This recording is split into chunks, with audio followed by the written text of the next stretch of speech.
नमस्ते बच्चों। कल अपन ने जो पिछला वीडियो बनाया था उसमें नियोजन का प्रारंभिक परिचय मेरे द्वारा दिया गया था।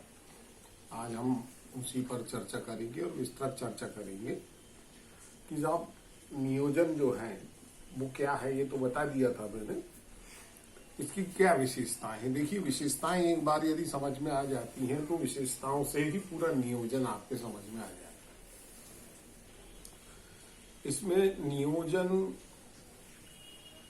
में नंबर 1 पॉइंट दिया है बौद्धिक प्रक्रिया। क्या दिया हुआ है? बौद्धिक प्रक्रिया। बौद्धिक प्रक्रिया का मतलब होता है कि ऐसी प्रक्रिया जिसमें प्रबंधक अपने ज्ञान और अनुभव के माध्यम से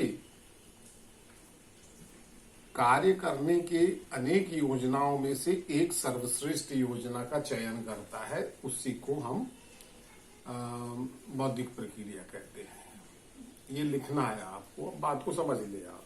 यदि मान लीजिए आप किसी कारखाने में के मालिक हैं या मैनेजर हैं, तो वहां पर आपके सामने एक चुनौती होगी कि भाई अधिकतम प्रोडक्शन करना है। आपके मालिक ने आपको बोल दिया कि भाई प्रोडक्शन जो है वो अधिकतम होना चाहिए, तो ये चुनौती आपको मिली है। स्वाभाविक है, योजना भी आपको ही बनाना पड़ेगा। अब देखिए, एक ही कार्य को करने के अनेकों तरीके होते हैं, है ना। हमारे घर में शादी ब्याह होते हैं तो वहां पर भी एक ही काम को करने के अनेकों तरीके होते हैं, है ना। शॉर्टकट मेथड से भी होता है, लॉन्ग कट मेथड से भी होता है, कम खर्चे में भी होता है, अधिक खर्चे में भी होता है। तो ये हमारे सामने अनेक योजनाएं होती, फिर हम उनमें से एक बेस्ट योजना का चयन कर लेते कि नहीं यार, इस तरीके से हम हमारे घर की शादी संपन्न करेंगे तो ज्यादा खर्चा भी नहीं आएगा, मान सम्मान भी बना रहेगा। हम ऐसा रास्ता चुनते हैं। रास्ते हमारे पास अनेक रहते हैं उस समय। उसी तरीके से यहाँ पर जब आप किसी फैक्ट्री के मैनेजर हैं तो आपके सामने भी एक ही कार्य को करने की अनेक योजनाएं रहेगी। उसमें से कोई एक बेस्ट वाली योजना आपको चयन करना है जो इसमें सफलता की गारंटी ज्यादा हो। उसके बाद अगला आता है भावी अनिश्चितताओं का पूर्वानुमान। खाली हम पूर्वानुमान पॉइंट का नाम रखें भी तो चलेगा। देखिए, नियोजन का मतलब ही है सोच विचार करके काम करना या योजना बना के काम करना। तो जब हम नियोजन की प्रक्रिया अपनाते हैं तो उसमें ये देखते हैं कि भाई देखिए, आंकड़े जुटाते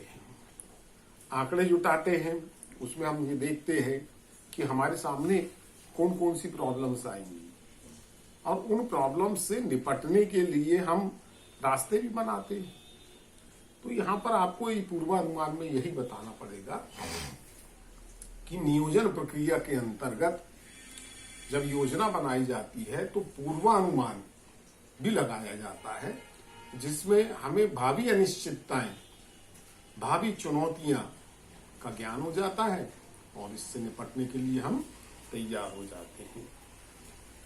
लक्ष्य या उद्देश्यों पर बल। लक्ष्य या उद्देश्यों पर बल का मतलब ये होता है कि देखिए साहब, पहले समझने की दृष्टि से देख लें आप, है ना।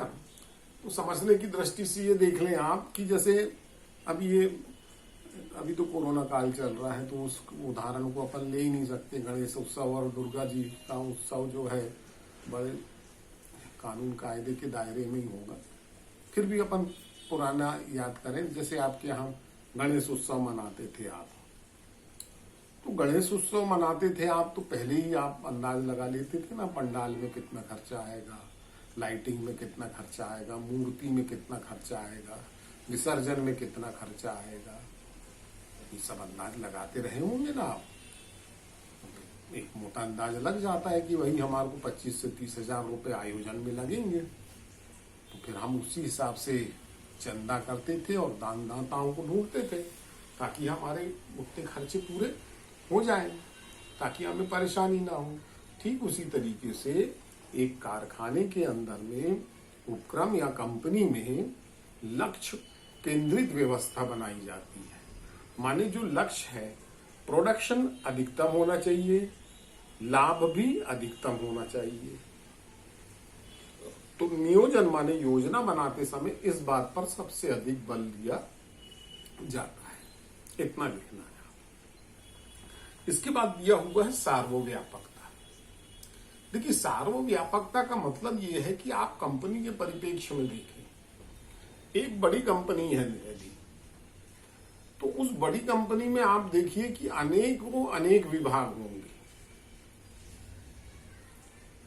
सबकी यूनिट्स अलग अलग रहती है और वो यूनिट का काम स्वतंत्र होता है। हर डिपार्टमेंट का काम अलग अलग होता है, तो वहां पर मैनेजर भी अलग अलग होंगे। तो यहां पर यह बताया गया है कि एक ही उपक्रम के अंदर में अनेक विभाग जो होते हैं, उनमें सभी में योजना समान रूप से लागू की जाती है। हर जगह योजना आपको देखने को मिल जाएगी। इसलिए नियोजन को सार्वव्यापक माना गया है। इसके बाद अगला दिया हुआ है समन्वय। देखिए, इसमें भी वही बात की गई है कि डिपार्टमेंट अलग अलग हैं। कल जैसे हम चर्चा किए रहे, डिपार्टमेंट अलग अलग हैं। जैसे गोदाम डिपार्टमेंट है और प्रोडक्शन डिपार्टमेंट है। ये दोनों डिपार्टमेंट अलग अलग है, इनके मैनेजर अलग अलग हैं, है ना। तो इनके बीच में समन्वय का होना बहुत जरूरी है। समन्वय का मतलब ये हुआ आपसी तालमेल, एक दूसरे को सूचना का आदान प्रदान, ये होना बड़ा जरूरी है। आप सपोज मान लो ये नहीं है, पता लग रहा है प्रोडक्शन डिपार्टमेंट में 10 ट्रक माल कहां पहुंचा दिए, गोदाम में। अब गोदाम डिपार्टमेंट वाले को मालूम ही नहीं कि माल आ रहा है करके, उसने जगह खाली करके नहीं रखी। 10 ट्रक बाहर खड़े हैं, पानी आ जाए, नुकसान होगा, किसका होगा? कंपनी का। तो यहां पर इस बात पर विशेष ध्यान दिया जाता है कि जो योजना बनाई जाती है सभी डिपार्टमेंटों के लिए, उस समय इस बात का भी ध्यान उस योजना में रखा जाता है कि सारे डिपार्टमेंट्स एक दूसरे के संपर्क में रहें, सूचनाओं का आदान प्रदान निरंतर करते रहे, तभी तो बात बनेगी।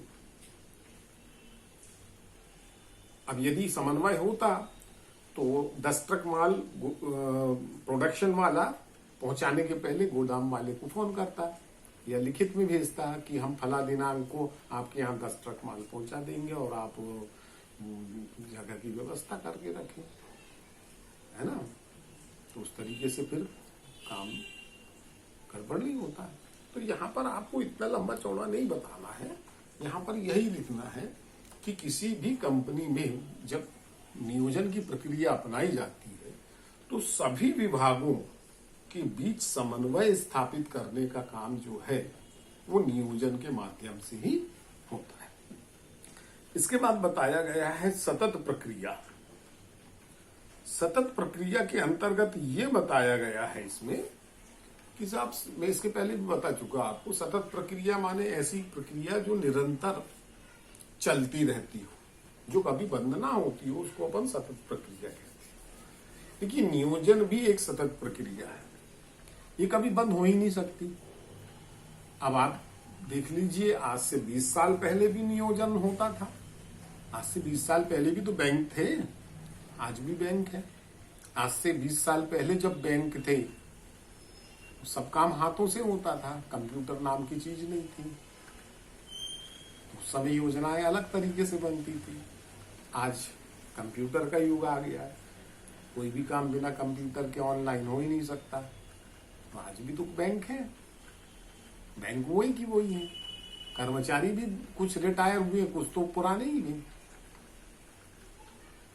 तो यहाँ क्या हुआ, नियोजन ने समय की परिस्थिति के अनुसार अपने आप को बदलते चला गया और निरंतर कार्यशील रहा।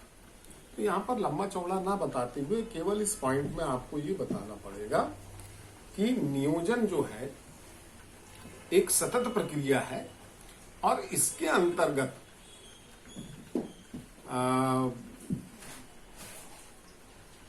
नियोजन के अंतर्गत इस बात का ध्यान रखा जाता है कि कभी भी नियोजन जो है वो रुकना नहीं चाहिए। समय काल परिस्थिति के अनुसार चेंजेस आते रहते हैं, उसी हिसाब से हमको हमारी योजनाओं में भी बदलाव लाना चाहिए।